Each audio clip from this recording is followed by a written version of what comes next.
Hello friends, welcome back to connect institute. मैं हूं मनदीप और आज के इस वीडियो को देखने वाले हैं कि ऑनलाइन कोर्स सेलिंग ऐप का जो है, जिसमें हम लोग एआई के थ्रू इसको डेवलप कर रहे थे। इस पार्ट में हम लोग देखेंगे कि कोर्स किस तरह से परचेज होता है और इसमें एडमिन कैसे उसको मैनेज करेगा। तो चलिए स्टार्ट करते हैं। सबसे पहले हम स्टूडेंट को कोर्स दिखा चुके हैं, तो एक बार हम लॉगिन कर लेते हैं। और आप लॉगिन करने के लिए सिंपल अपने PHP माई एडमिन में आइएगा। स्टूडेंट का जो डेटा होगा उसके थ्रू आप लॉगिन कर सकते हैं। मेरे पास मोबाइल नंबर है, उनके थ्रू मैं इनको लॉगिन करता हूँ। इनके बाद देखता हूँ कि हमें क्या क्या चीज़ें यहाँ पे मिल रहा है। ठीक है, जैसे ये लॉगिन हुआ अभी हमें इनवैलिड बता रहा है, तो मोबाइल नंबर मेरा ये है, पासवर्ड है 123। ट्राई करते हैं लॉगिन करना। चलिए लॉगिन हो गया। अब लॉगिन होने के बाद हमें डैशबोर्ड पे क्या दिख रहा है, यहाँ पे कोर्स तो दिख रहा है। अब हमें यहाँ ऐड टू कार्ट और बाय नाउ का बटन दिख रहा है। ठीक है, तो ऐड टू कार्ट और बाय नाउ भी काम कर नहीं रहा है। तो हमारा सबसे पहला काम है कि कोर्स परचेज करवाएंगे तो उसको कैसे करवाना है, उनको मैनेज करना है। तो आप अपने चैट जीपीटी पे आना है, क्योंकि मैं चैट जीपीटी के थ्रू ही आपको समझा रहा था कि बनाने के लिए आप कोई भी एआई का इस्तेमाल कर सकते हैं, ज़रूरी नहीं कि चैट जीपीटी ही करना है। मैं भी अलग अलग एआई के का यूज करके कोड जनरेट करता हूँ, जिसमें कोपायलट भी एक बेस्ट फीचर्स देता है हमें। तो चलिए फिलहाल तो चैट जीपीटी पे बात कर रहे थे, तो इन्हीं पे देखते हैं। तो इनको मैं बोलता हूँ कि मैके table for course purchase table. ठीक है, कोर्स कोर्स परचेज टेबल हम इसे बनवाते हैं जिसमें आईडी हो। आईडी के बाद क्या होगा, हमारा स्टूडेंट आईडी हो। ठीक है, आईडी, स्टूडेंट आईडी। कोर्स वाले में हमने क्या रखा था, कहीं हमने कोर्स अपलोड किया क्या कोर्स टेबल में? इसमें कोर्स नेम है तो कोर्स का आईडी है। ठीक है, तो हम क्या कर लेते हैं, कोर्स आईडी करते हैं स्टूडेंट आईडी। अब ये स्टूडेंट आईडी हमारा कहाँ से आ रहा है, स्टूडेंट टेबल से। स्टूडेंट टेबल से इसके बाद कोर्स आईडी, कोर्स आईडी को पहले ले लो। ठीक है, आईडी के बाद हम ले लेते हैं कोर्स आईडी को। और ये कोर्स आईडी जो है, ये है आईडी फ्रॉम कोर्स टेबल। एक बार हम टेबल का नाम देख लेते हैं, कोर्स टेबल। ठीक है, तो कोर्स टेबल से ये आईडी ले रहे हैं, स्टूडेंट आईडी। इनके बाद हम लिख देते हैं परचेज डेट, परचेज डेट। ठीक है, परचेज डेट इतना ही हमारे लिए काफ़ी है, इसके अलावा कुछ लेना ज़रूरी नहीं है। चलिए इनको बोलते हैं बना दो अब टेबल। सबमिट कर दो, तो ये हो जाएगा क्या कि ये हमें टेबल स्ट्रक्चर दे देगा। अब इस टेबल स्ट्रक्चर से क्या करेंगे, हम लोग अपना एक टेबल क्रिएट कर लेंगे, जिनमें कोर्स परचेज में हमारा कोर्स आईडी जो कि कोर्स टेबल से लिया गया है, और स्टूडेंट आईडी जो लिया गया है स्टूडेंट टेबल से लिया गया आईडी। ठीक है, स्टूडेंट टेबल आईडी, ये गलत कर लिया है, स्टूडेंट टेबल से student ID, student ID, student मैंने गलत लिख दिया है, कोई दिक्कत नहीं, सही कर देगा। चलो ये सही कर दिया, ठीक ठाक है। स्टूडेंट आईडी इन्होंने क्या लिया है, चलो एक बार इसको रन करते हैं, फिर देखते हैं अगर कुछ गड़बड़ होगा तो देखा जाएगा। रन कर लेते हैं, ये रन नहीं होने दे रहा है, कुछ तो बता रहा है। इसको बोलता हूँ सिंपल टेबल दे दो है, गिव सिंपल टेबल विदाउट। मैं कुछ और समझ रहा था, लेकिन ये करने नहीं दे रहा है, तो क्या कर लेते हैं हम, बिना फॉरेजिन की के हम कहते हैं भाई दे दो। ठीक है, अब ये दे देगा हमें को एक टेबल का सिंपल दे दिया, इसमें कोई फॉरेजिन की वगैरह नहीं है। वो होता तो ज़्यादा बेहतर होता। चलिए कोई नहीं, इन पे भी काम हो जाएगा अपना। क्या है, online course, online course app. तो ये अब हमारे पास आ गया कोर्स परचेज टेबल। वीडियो थोड़ा देखिए लंबा हो सकता है, क्योंकि मैं स्टेप बाय स्टेप कर रहा हूँ, तो थोड़ा बहुत लंबा हो सकता है। तो कोर्स आईडी आ गया हमारे पास, स्टूडेंट आईडी दे दिया इन्होंने इंटीजर। ठीक है, हमें इंटीजर नहीं चाहिए, हमें वर्कर चाहिए, तो वर्कर, और इसको लेंथ कर लो 100, 150 भी 200 भी कर सकते हैं, कोई दिक्कत नहीं है। चलिए सब कुछ ठीक ठाक हो गया। अब आते हैं अपना इंडेक्स वाले पेज पे। ठीक है, इंडेक्स पेज पे आए। इस पेज पे जहाँ पे कोर्स है आपका, उस वाले सेक्शन को उठाना है। तो देख लेते हैं भी कोर्स कहाँ पे है हमारा। यहाँ पे कोर्स है, इस सेक्शन में कोर्स है, ठीक है, इसको उठा लेते हैं। अब देखिए मैं इनको कह क्या रहा हूँ करने के लिए, ये हमने उठाया। अब मैं इनको कह रहा हूँ कि इफ स्टूडेंट, आप हिंदी में भी लिख सकते हो, अगर इंग्लिश लिखने का नहीं है आप हिंदी में लिखो। लिखो, यदि स्टूडेंट बाय बटन पर क्लिक करे, बटन पर क्लिक करे तो स्वीट अलर्ट के साथ उससे पूछे do you want to buy this course, buy this course. If click on yes then redirect to bycourse.php, if cancel then index.php। चलो, अब ये हमें दे देगा एक स्वीट अलर्ट बना के, ठीक है। अब ये कुछ काम कर रहा है अपना, और ये हमें दे देगा, ये हमें दे दिया एक स्क्रिप्ट। इसको लगाना है हमें बॉडी क्लोजिंग से पहले, ठीक है। अपना बॉडी क्लोज कहाँ पे हो रहा है, यहाँ पे बॉडी क्लोज हो रहा है। इनसे पहले हम इस स्क्रिप्ट को डाल दिए। इनके बाद नेक्स्ट ये जो बटन है हमारा, बटन को रिप्लेस करना है, ठीक है। तो कोर्स जहाँ पे परचेज हो रहा है वहाँ पे एक बटन दिया हुआ है, उस बटन को, ये जो बटन है अपना, इस बटन को, ये जो बाय वाला बटन है, ध्यान से देख लीजिएगा, इस बटन को हम क्या कर देते हैं, रिप्लेस कर देते हैं। और सेव करने के बाद आते हैं दोबारा से अपने ऐप के ऊपर में। अब यहाँ पे हम आते हैं फिर से बाय वाले पे, देखिए आ गया, यस बाय नाउ, और कैंसिल, कैंसिल करेंगे तो फिर से यहीं पे आ गए। अब अगर हम बाय पे क्लिक करेंगे तो ये हमें ले जाएगा course buy dot PHP ID1, ठीक है। चलिए, अब हम अगला बोलते हैं इसको, अपना एक थीम दे देते हैं, HTML पेज। यहीं पे कोर्स पेज लिस्ट है क्या, कोर्स लिस्ट एक है, ये वाला पेज। और ये थीम अगर आपके पास होगा तो बहुत ही बेहतर है, क्योंकि ये ठीक ठाक है। चलिए, ये वाला पेज आ गया, तो इस पेज पे हम उसको रिडाक्ट करा के करवा देंगे परचेज, नहीं, कोर्स परचेज। अब चलो मैं इनको कह देता हूँ मेक ए कोर्स परचेज, क्या था, कोर्स परचेज या course buy, confirm buy, redirect कहाँ पे कर रहे हैं, बाय कोर्स डॉट PHP, नहीं। तो इनको बोल देता हूँ make buy course dot PHP page where session student ID, session student ID data insert into course purchase table, नहीं, कोर्स परचेज टेबल में उसका डेटा इंसर्ट हो जाए इनटू कोर्स परचेज टेबल। अब उसका क्या क्या इंसर्ट हो देख लेते हैं हम। पहला तो course ID, course ID is equal to ID course table. Second thing, student ID, student ID किसका होगा, session student ID, student ID। Next क्या देना है हमें, परचेज डेट, जो कि डेट टाइम है, purchase date is equal to date time, ठीक है। अब सेशन स्टूडेंट ID का कोड आप इनको बता दो क्या है, क्योंकि ये काफ़ी पुराना हो गया, मैं भी इनको कई दिनों से नहीं बनाया, तो मैं भी दिमाग से मेरा निकल चुका है। तो अपना सेशन में या इंडेक्स में कहीं पे देख लेते हैं, होगा 100% हमने लगा रखा होगा स्टूडेंट ID। यहाँ पे लगा हुआ है क्या, कहीं पे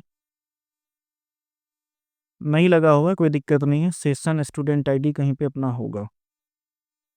session check register login, session check हमने नहीं लगाया क्या, स्टूडेंट सेशन चेक तो 100% हमने बनाया होगा। अब दिख ही नहीं रहा है, इतना दिन हो गया, दिमाग से निकल चुका है। एडमिन सेशन चेक लगा हुआ है, एडमिन लॉगिन लगा हुआ है, एडिट प्रोफाइल, लॉगिन। चलो लॉगिन में हमने कहीं सेव किया होगा, देख लेते हैं। लॉगिन में हमने सेव किया है क्या? नहीं किया है क्या? नहीं किया हुआ है। चलो इनको जो है एक नए चैट जीपीटी को ओपन करते हैं। ध्यान रखिएगा, मैं लॉगिन पेज को दोबारा रिक्रिएट कर रहा हूँ क्योंकि हमने वहाँ पे स्टूडेंट आईडी को जो है सेशन में नहीं लिया है। मैं इनको कह रहा हूँ कि इस पेज को बना दूँ, इस पेज में स्टूडेंट आईडी को सेशन में रख लो, ठीक है।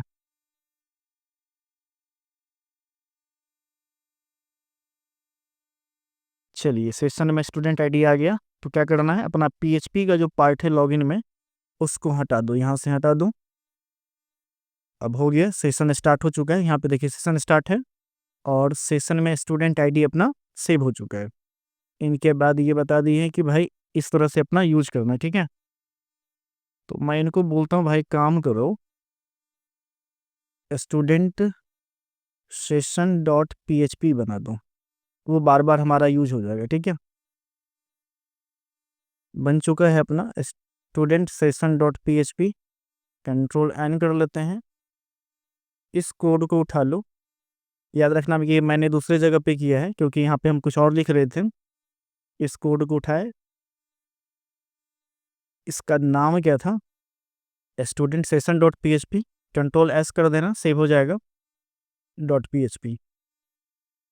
ये क्लियर। इनके बाद इन्होंने बोला है कि ये जहाँ भी आपको यूज करना है इसको टॉप पे रख दो, ठीक है। चलो इसको टॉप पे हम रख देते हैं, इंडेक्स वाले पेज पे आ जाओ। इंडेक्स में इसमें हम सबसे टॉप में इनको रख देते हैं, ठीक है। सेशन में डीबी लिया है क्या? नहीं लिया है। डीबी को भी हम लोग क्या कर लेते हैं, यहाँ पे रख लेते हैं इंडेक्स में। ये है अपना इंक्लूड का फाइल सेशन, ठीक है। इसी के नीचे हम लोग ऊपर में डीबी को रख लेते हैं, db.php। तो डेटाबेस भी कनेक्ट हो गया, यहाँ पे स्टूडेंट का सेशन भी कनेक्ट हो गया। अब स्टूडेंट का सेशन कैसा है अपना, इस तरह से है स्टूडेंट का सेशन।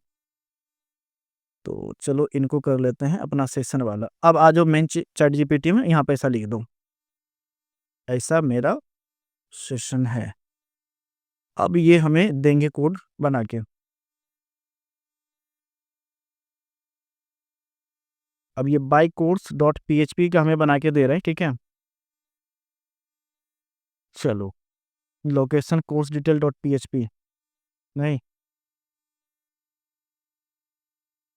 तो ये हमारा code buy course dot P का बन चुका है। अब आते हैं दोबारा से नए पेज पे, यहाँ पे इसको इंसर्ट कर देते हैं। बाय कोर्स डॉट पी जो है अपना, इसको सेव कर लेते हैं, ठीक है। Control S. तो ये बाय कोर्स डॉट पी चला गया। अब हमारे पास क्या है कि इन्होंने बताया कि अपने पास कोर्स डिटेल डॉट पी नाम का एक पेज होना चाहिए जिसमें हमारे कोर्स के बारे में होना चाहिए। तब भाई इनको हम कहते हैं कोर्स डिटेल डॉट पी जो है हमारा बना दो, ये पेज बना दो मेरे यूआई में। अपना यूआई हम दे देते हैं, हमारे पास एक यूआई है course list course dot HTML, ठीक है। कोर्स डॉट HTML नाम का हमारे पास एक यूआई है, हम वो यूआई इनको प्रोवाइड कर देते हैं, कहते हैं इस यूआई में कर दो, ठीक है। चलो देखो ये करके देगा।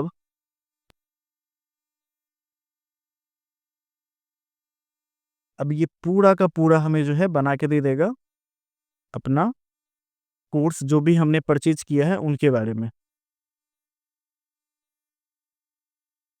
चलो इनको नहीं, इनको नहीं, इनको नहीं, ये नहीं चाहिए, ये गलत कर देगा फिर। अभी रहने देते हैं। अभी आते हैं दोबारा से अपने ऐप में और यहाँ से हम लोग लॉगिन करते हैं, ठीक है। लॉगिन डॉट पी पे जाते हैं और यहाँ पे अपना मोबाइल नंबर डालते हैं, 920 418 0373। Mobile number 123, sorry password 123। क्या बात है, गलत बता रहा है। स्टूडेंट टेबल, इससे लेना है अपना मोबाइल नंबर, ठीक है। मोबाइल नंबर आ गया, लॉगिन का है मोबाइल नंबर, पासवर्ड है 123। अच्छा मोबाइल नंबर हमने थोड़ा सा ना गलत दिया हुआ है, इसीलिए वो गलत ले रहा है। ठीक है, मैंने अपना मोबाइल नंबर नहीं दिया था। अब हम लोग बाय पे आते हैं। एक बार हम डेटाबेस में आपको दिखा देता हूँ कि अभी हमारे पास जो परचेज कोर्स वाला है, ये कोर्स परचेज इस टेबल में कुछ भी नहीं है।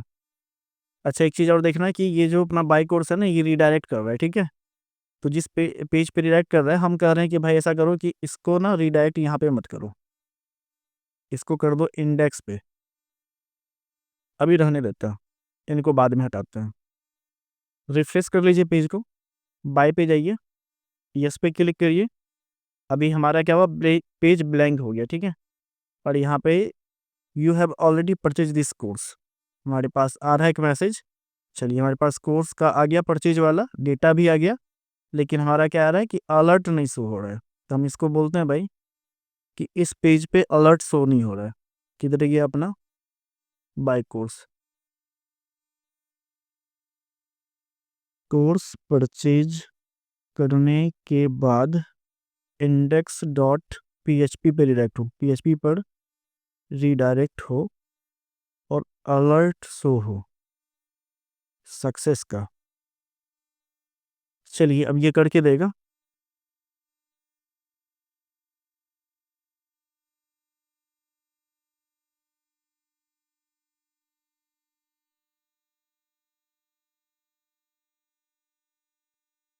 अब अगेन वापस आते हैं इस पेज पे, दोबारा से बाय करने की कोशिश करते हैं।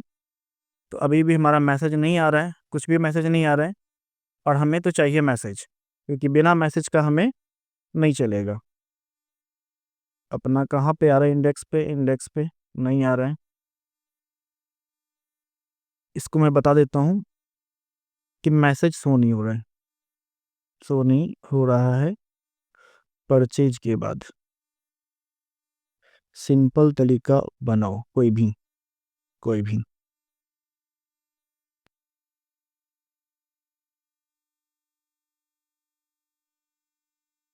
अलर्ट अब हटा दिया, ये थोड़ा सा सिंपल वाला अलर्ट लगा के दे रहा है ताकि हमारे लिए भी आसान हो, स्टूडेंट के लिए भी आसान हो। कोई दिक्कत नहीं है कि स्वीट अलर्ट होना ही चाहिए, कोई भी अलर्ट रहे, बस काम हो जाना चाहिए। ठीक है, एक बार रिफ्रेश कर लीजिए इस पेज को, buy you have already purchase this course. Okay, अच्छा, एक बार हमने कोर्स परचेज कर लिया तो दोबारा हमें परचेज करने की नहीं देगा। मैसेज थोड़ा सा खराब लग रहा है, हम इसको बोल देते हैं परचेज मैसेज इंडेक्स पर शो करा दूं फ्लैश मैसेज, नहीं, ऐसा नहीं, स्वीट अलर्ट में दूं, क्योंकि स्वीट अलर्ट देखने में थोड़ा सा बढ़िया लगता है। देखते हैं ये करके दे रहा है, नहीं देगा तो अभी अपना यही वाला काम चलाना पड़ेगा, क्योंकि उस वाले में नहीं दे रहा है। अब ये दे रहा है, देखते हैं कैसा होता है। इस बार हो जाना चाहिए काम, क्योंकि HTML में दे रहा है ना ये, तो गारंटेड चल जाना चाहिए। चलिए, एक बार अगेन रिफ्रेश कर लीजिए कोर्स को, कोड को सेव करके, और रन करते हैं हम बाय वाले पे जाके। Buy, yes buy, already purchase this course. चलो, ठीक ठाक शो कर गया। ठीक है, अपना मैसेज प्रॉपर आ रहा है। अब हमारा कोर्स बाय हो चुका है। ठीक है, अब हमें क्या चाहिए कि हमने कौन सा कोर्स बाय किया है, मुझे पता चलना चाहिए। तो हम कह रहे हैं कि भाई जो भी हमने कोर्स बाय किया है, हमें उसका लिस्ट चाहिए। ठीक है, उसका डिटेल चाहिए। तो क्या कर लेते हैं अपना कि कोर्स वाला जो अपना ये है, इसमें हम उनको कहते हैं कि जो भी कोर्स मैंने बाय किया है उनका मुझे डिटेल निकाल के दे दो। तो कहाँ गया कोर्स डॉट बी ए, आ जाओ यहाँ पे। इनको मैं कह रहा हूँ कि use my HTML UI 100%, 100% same, and make session student ID course purchase history, purchase details. ठीक है, अब ये कोर्स परचेज डिटेल हमें जो है प्रॉपर दिखाएगा। कहाँ से दिखाएगा, तो बात करते हैं अपना, सबसे पहले तो कोर्स टेबल में आते हैं। कोर्स टेबल, कोर्स टेबल से हम क्या लेंगे, ID, इसके बाद कोर्स नेम, डिस्क्रिप्शन, सारा चीज़ लेना है, ठीक है, इसमें से कुछ भी नहीं छोड़ना है। इमेज, रेगुलर प्राइस, आप बाद में जिनको हटाना चाहें हटा सकते हैं, अभी मैं सारा कुछ लेके दिखा देता हूँ ताकि अभी इसको छोड़ देते हैं। इनके बाद हमें क्या कहाँ से लेना है डेटा, कोर्स टेबल हो गया, अपना कोर्स परचेज टेबल से डेटा लेना है, ठीक है। कोर्स परचेज से लेना है तो यहाँ पे हमें क्या लेना है, कोर्स आईडी। चलिए अगला हमें कहाँ से डेटा चाहिए, कोर्स परचेज टेबल से, ठीक है। कोर्स परचेज टेबल से क्या चाहिए हमें, कोर्स आईडी। अब ये कोर्स आईडी जो है अपना, ये है आईडी। आईडी किसका है, तो कोर्स टेबल का आईडी है। यहाँ पे बता दो कि ये क्या चीज़ है। स्टूडेंट आईडी क्या है, स्टूडेंट आईडी है अपना सेशन स्टूडेंट आईडी। अच्छा, स्टूडेंट आईडी अपना इंसर्ट हो रहा है क्या, हाँ इंसर्ट हो रहा है। इसके बाद परचेज डेट, परचेज डेट क्या है अपना, डेट टाइम है, डेट टाइम है। हमें क्या चाहिए, शो मी course name, price, description, course image, ठीक है, रेगुलर प्राइस, ऑफर प्राइस, ठीक है। इसके बाद परचेज डेट, इतना चीज हमें दिखा दो। अब ये हमें एक पूरा कोर्स का जो है, जो हमने कोर्स परचेज किया है उनके लिए हमें सारा कुछ ये बना के दे देगा, माई परचेज कोर्स, ठीक है। इससे ये होगा कि जो भी स्टूडेंट कोर्स परचेज करेगा उनका डेटा आपके पास रहेगा और स्टूडेंट के पास रहेगा। फिलहाल तो स्टूडेंट के पास रहेगा कि उन्होंने कौन सा कोर्स परचेज किया है वो देख पाएगा। चलिए थोड़ा सा समय लगेगा और हमें पेज किस नाम से बनाना है, माई परचेज कोर्स या कोर्स डॉट PHP, ठीक है। आप जैसा इच्छा आप वैसा बना सकते हैं, इसमें कोई दिक्कत नहीं है। इनको मैं कॉपी किया, इसको मैं सेव कर लेता हूँ माई कोर्स डॉट PHP, ठीक है। My course courses dot PHP, इस नाम से मैंने सेव किया। अब आ रहा हूँ अपना फुटर में, कहीं पे फुटर है क्या, नहीं है। चलिए फुटर नहीं है, इसमें आते हैं, कहीं पे कोर्स नाम का चीज़ है क्या, हाँ यहाँ पे कोर्स है, यहीं पे अपना इस कोड को डाल देते हैं। इंडेक्स में आओ, इनको यहाँ पे लिंक कर दो कि जहाँ पे कोर्स लिखा हुआ है, कहाँ पे कोर्स है इसका लिखा हुआ, कैटेगरी फ्री कोर्स और कोर्स, तो यहाँ पे हम इसको लिंक कर देते हैं। जहाँ पे हैच था उनको हटा दीजिए, लिंक कर दीजिए। एक बार इसको रिफ्रेश कर लीजिए, रिफ्रेश करने के बाद इसमें आते हैं तो देखिए ये हमारा जो कोर्स था वो दिख गया कि हमने ये कोर्स परचेज किया है। अब नेक्स्ट हमें क्या दिखाना है कि इस कोर्स का पूरा वीडियो वगैरह यहाँ पे दिखना चाहिए, नहीं जो इन्होंने कोर्स लिया है उनका डिटेल दिखना चाहिए, तो डिटेल नहीं आ रहा है। तो नेक्स्ट वीडियो में हम ये बात करेंगे कि किस तरह से उसका डिटेल आएगा। जैसे यहाँ पे देखिए, देखेंगे कि कोर्स का टाइटल आ गया, डिस्क्रिप्शन आ गया, उसका कब उन्होंने परचेज किया वो आ गया। तो यदि आपने वीडियो यहाँ तक देखा है तो उम्मीद करते हैं वीडियो पसंद आई होगी। अगर वीडियो पसंद आई, वीडियो को लाइक करिएगा, कमेंट कर फीडबैक दीजिएगा और चैनल पर पहली बार है तो चैनल को सब्सक्राइब कर लीजिएगा। तो मिलते हैं आपसे अगले वीडियो में नेक्स्ट पार्ट के साथ, जो हमारा होगा एडमिन कोर्स परचेज हिस्ट्री। तो चलिए नेक्स्ट वीडियो में नई चीज़ सीखते हैं। आज इसको आप प्रैक्टिस कर लीजिए।